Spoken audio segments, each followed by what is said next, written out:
அஞ்சாமை. இந்த படத்தில் வாணி போஜன், சித்தார்த், கீர்த்தி மோகன், ரகுமான் உள்ளிட்ட பலர் நடித்திருக்கும் படம் அஞ்சாமை. இதனை டாக்டர் எம். திருநாவுக்கரசு திருச்சித்ரம் தயாரிப்பு நிறுவனம் மூலம் தயாரித்துள்ளார். இந்த படத்தினை அறிமுக இயக்குனர் சுப்புராமன் இயக்கி வருகிறார். இவர் இயக்குனர் லிங்குசாமியிடம் உதவி இயக்குனராக பணிபுரிந்தவர். இந்த படத்தின் ஒளிப்பதிவாளர் கார்த்திக்.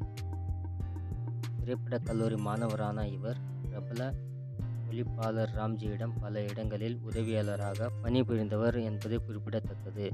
இந்த படம் நீட் தேர்வின் மூலம் ஏற்பட்ட கல்லூரி முறை மாற்றங்கள், மாணவர்களிடையே ஏற்பட்ட பாதிப்பு போன்றவற்றை வைத்து உருவாகியுள்ளதாக அறிவிக்கப்பட்டுள்ளது. இந்த படத்தின் அனைத்து உரிமைகளையும் ட்ரீம் வாரியர் பிக்சர்ஸ் நிறுவனம் பெற்றுள்ளது. ஜூன் மாதம் படம் வெளியாகிறது. படத்திற்கு சான்றிதழ் வழங்கியுள்ளது தணிக்கை குழு வாரியம். இது உங்களுக்கு பிடிச்சிருந்தா சேனலுக்கு லைக் பண்ணுங்கள், ஷேர் பண்ணுங்கள், சப்ஸ்கிரைப் பண்ணுங்கள்.